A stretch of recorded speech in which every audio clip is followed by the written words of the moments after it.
Every time I go away, I say this every time, especially if it's been more than a week. It was too long.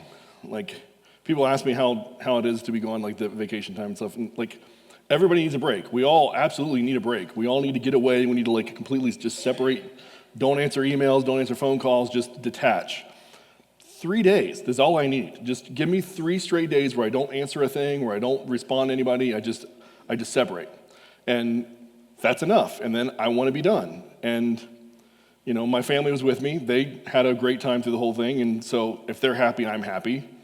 But you reach a point where vacation becomes stressful, and then you're getting stressed over how to relax, and that becomes the contrary point to vacation. You're not really getting to enjoy when you're still worrying about how to do it. And large masses of people that are very loud and you can't get away from, those things add to that stress. So a cruise ship is not necessarily the best place to be when you're trying to unwind and detach, because it might be soothing for a little bit, but once you're done, you cannot escape it. You are there for the journey.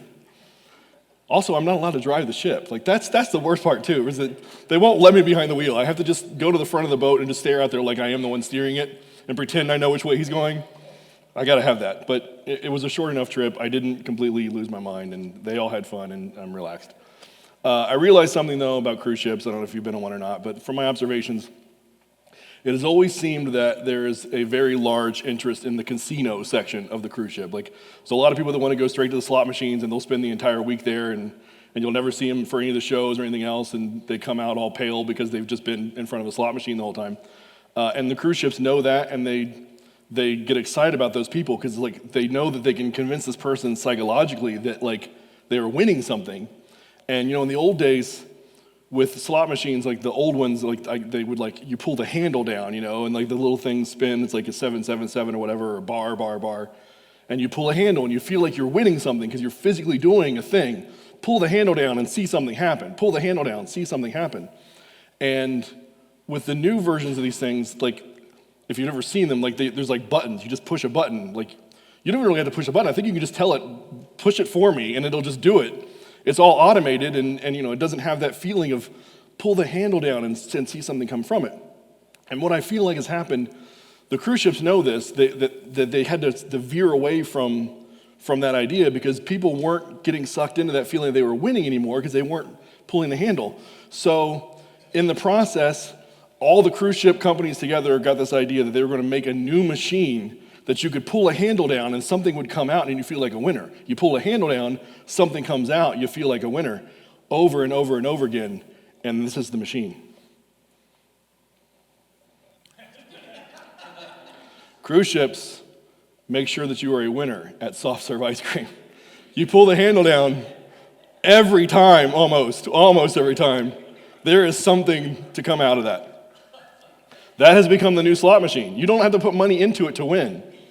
And I am a little bit ashamed to admit that I won this game multiple times over the course of 5 days. But while soft serve machines, they can simply have that winning feel for customers, it's also abundantly clear, very abundantly clear, that a soft serve ice cream machine is the first machine on a cruise ship that someone will notice is broken. People will notice before the engine, they will notice that the soft serve ice cream machine is broken. And it will spread across the entire ship. And that lack of abundant, readily available ice cream leads to massive grief and corporate pain that everyone can feel. Like you can see people walking down the deck and know, oh yeah, they haven't had their ice cream. It must be down. The machine must be down. And that feeling of corporate grief brings us to our final summertime psalm. We got one left of the summertime psalms. I introduced the first one, and then I walked away and just said, hey guys, take care of it. And Scott, I'm sure you did a wonderful job. I trusted it was all well. No one seemed to call and complain about anything. It must have been great. Mike did his own thing, so he didn't have to worry about doing a psalm. But I get to do the last one. We have one final topic of psalms, and that is the topic of lament. And while I haven't got to do a lot of them, I'm glad that I get to do this one because lament is a really big one. Psalms of lament are honest, raw, emotional prayers that are found throughout the Bible, not just in the book of Psalms. And they teach us how to cry out. Like, how do we cry out to God as a church? Because we all hurt. We all feel loss at one time or another. We can feel low points. We all have moments as human beings we were at a low point. And we can lament these as a church. That's what we do when we lament. We can all relate to similar shared feelings of pain. As a church body, we have felt pain together as a group. We have all known someone that has been hurting in this church that we could all feel that pain together. And that same pain can be way more intense than a group of people wondering when they're going to get their next ice cream fix from a machine.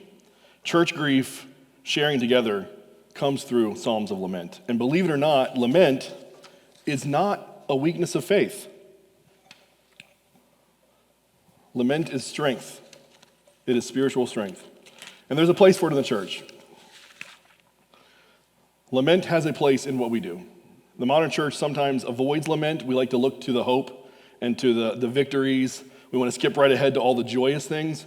All the worship songs that we did today were about joy because lament is a hope for joy at some point. We want to emphasize and get excited about the exciting and not about the sad. But while those are fine to do, it's fine to be excited, it's fine to have joy, and there's definitely a place for that. If we skip lament, if we skip the sorrow and the moment of mourning, we're missing something essential. Over 1/3 of the Psalms, out of 150, over 1/3 of them are Psalms of lament. That must say something to us. That must give us a message that God has given us the liturgical right to offer up prayers of lament, to fill with cries and petitions and grief and questions. Lament has a rightful place in our worship because suffering is real as human beings. God knows it. He expects us to suffer, not in a torturous way, but he knows that we will suffer and that we need to come to him when that happens.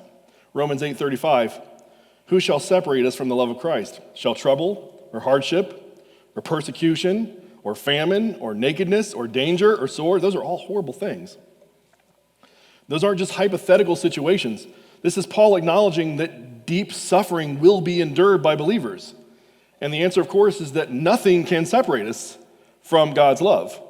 But we are still allowed to feel and recognize that there is a separation, that there is a difference, that there is a moment where you might notice that there is a difference, that God doesn't feel like he's right next to you all the time. And that pain is part of us being human, that we need to cry out in those pains. Lament opens hurting souls to worship and to trust deeper. 2 Corinthians 12, this is verse 9. But he said to me, my grace is sufficient for you, for my power is made perfect in weakness. Therefore I will boast all the more gladly about my weakness, so that Christ's power may rest on me. We take it in. We are meant to open up those feelings of pain in us because God wants us to know that that grace is there. It is sufficient for you. It will fill that void. So what exactly is a psalm? What is a psalm of lament? If you're just pretending up to this point, nodding your head like you know exactly what I'm talking about.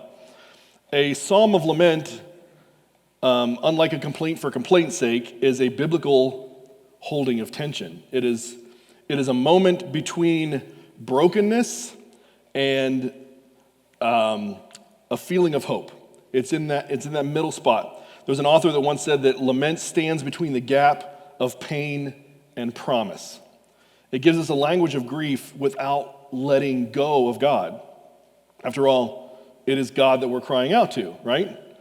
When we offer up lament, that lament is going to God, which gives us our first element in what a lament is. Otherwise, it will be grumbling. Like when the Israelites were in the wilderness and they're needing food and they're just feeling lost and like, hey, we were better off where we were. They were grumbling. They were just complaining. They give that complaint to Moses, and then Moses in turn was lamenting to God. Because Moses knew, God, you're in control. You have power over this. You have led us this far. I understand that. They may not get it all the time. I'm going to ask you in petition and lament, help me through this. But like I said, acknowledging God is that first part of lament. That is the first step. And there is a common structure that all Psalms of lament follow a four-structured, patterned thing, a four-step thing, if you will. Every lament in the Psalms has these four things in one way or another, for the most part. And we're going to break them down now. So the four movements, you have to begin with that choosing to talk to God, that calling out to God, which is the turn. The turn is the first movement in lament. You have to cry out somewhere. If we're not turning to God, what we're doing is just a complaint. It's just a grumbling. But if we're turning to God, we have begun the process of lamenting. Psalm 77, which is a very classic psalm of lament, begins this way. I cried out to God for help. I cried out to God to hear me. When I was in distress, I sought the Lord. At night, I stretched out untiring hands, and I would not be comforted. Lament begins when we turn to God rather than away from him. We don't bottle up the pain. We don't gossip it out. We don't go look for other resources that can numb that pain for us. We direct that pain upward. We send the pain to God. We turn to him. And that first act of lament is a deliberate move toward God, even if he seems distant, because there will be times where he doesn't feel like he's right there. That move is an act of faith. That turning to him to say, I'm going to seek you out, I'm going to go towards you again, is part of your act of faith. You can't lament if you stopped talking to God. But if you're still talking, even in anger, even in tears, you're still in a relationship. You still are connected in a relationship to God. Once you've turned, once you're seeking God and you're calling out to him, the next part is to complain. And not in a whiny little kid complain of, where's my ice cream? Why is there no ice cream? Give me some more ice cream. But rather to name out loud, that you are saying out loud what it is I'm feeling the pain for. What is that distress? It's where you would find phrases like, why have, or how long. So our human boundaries and our limitations that find a limit, they find a spot that just, it seems intolerable, where you have no choice but in your body to say, hey, Lord, how much more can I do of this? How long is this going to go on? That's where the complaint part of the lament comes in. Psalms 13 begins this way. How long, Lord, will you forget me forever? How long will you hide your face from me? How long must I wrestle with my thoughts and day after day have sorrow in my heart? How long will my enemy triumph over me? God doesn't ask us to sanitize, to dumb down, to water down our feelings. In fact, in a lament, he invites us to name them all, to be as descriptive and as involved as you can in what you are offering up in your pains. David says, how long, 4 times in those 2 verses. He's not being polite. He's not being careful or delicate. He's being honest. And God is not offended by that honesty. He knows how we're built, how we're wired, because he built us. He knows that we are going to feel these things where we will reach a point that we say, how long? How long can I go on doing this? And then we need to be reminded that we are capable of enduring. He did it with Joshua. Joshua 1:5, no one will be able to stand against you all the days of your life. As I was with Moses, don't forget it. I will be with you. I will never leave you, nor forsake you. Even if you feel like you've reached that intolerable boundary, I'm still there. He doesn't ask us to sanitize it. He wants us to be honest in that. And those pains that we express through that lament, they're not being offered to a brick wall. This is not someone that's not listening that can't understand it, because he can understand it. And we have that from the Hebrew writer. Hebrews 4 lets us know that we do not have a high priest who is unable to sympathize with our weaknesses. We do not have a high priest who's unable to sympathize with our weaknesses. That Jesus endured his own pains. He knows grief. He knows what it's like to experience sorrow and betrayal and pain. And when we complain as a church body or individually in a lament, we are speaking to someone who has felt it too through Jesus. Complaining and lament is not unspiritual, it is scriptural. So we've turned, we've complained. The third step, the third movement, is that you ask. You've shown what it is that's pained you. You've recognized and named out loud the things that have caused you the most grief and the most turmoil. And then you ask. You plead for help. We have to acknowledge our need for God, and we have to express openly and honestly what our pain is before we can make that request. What is it that we need from God that we're unable to see through the resolution with our own strength? Psalm 22:19. This is an ask. But you, Lord, do not be far from me. You are my strength. Come quickly to help me. Aid me. Be with me during the time that I need you. Once that pain is named, lament often shifts to a bold request. Sometimes it's for rescue, like come to my aid, help me. Sometimes it's for justice. Sometimes it's I feel like there's a wrongdoing with my people, that we've been wronged in some way, that someone has come upon us as an enemy. There's an injustice. And then sometimes it may not be a pain at all. It may not be a struggle physically. It might be an internal mental struggle where you just don't understand something, where you're pleading for understanding. Psalms 119 gives us one of these. 119:34, give me understanding so that I may keep your law and obey it with all my heart. That if I can't totally understand it as I'm reading it and thinking it, if I don't have that grasp in me, I really can't be as intense and serious about the things I need to do. Please, God, give me that understanding so that I can continue on. The lament doesn't have to just be venting. It doesn't have to be just listing of pains. It can be petitions. It can be asking through prayer for the things that in one way or another we are expecting God to act on.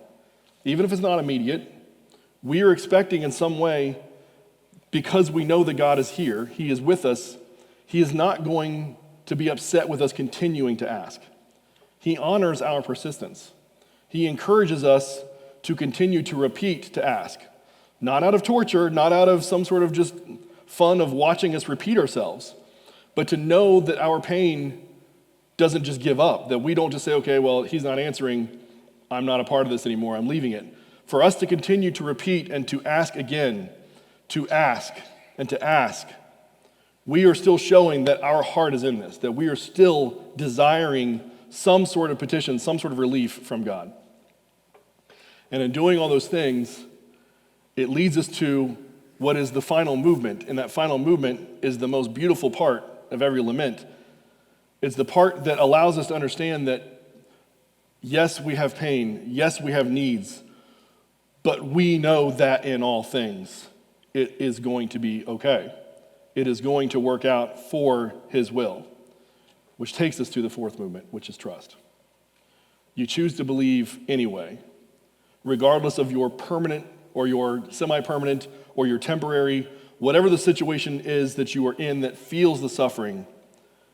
That fourth part, that trust, shows even still, yet, even though, it will be all right, because you're still in control. Psalm 13, 5-6. But I trust in your unfailing love.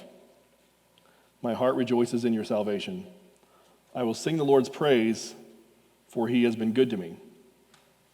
This is the surprising part of lament, is that it doesn't ignore the pain. It doesn't resolve the situation. That the trust part resolves the soul.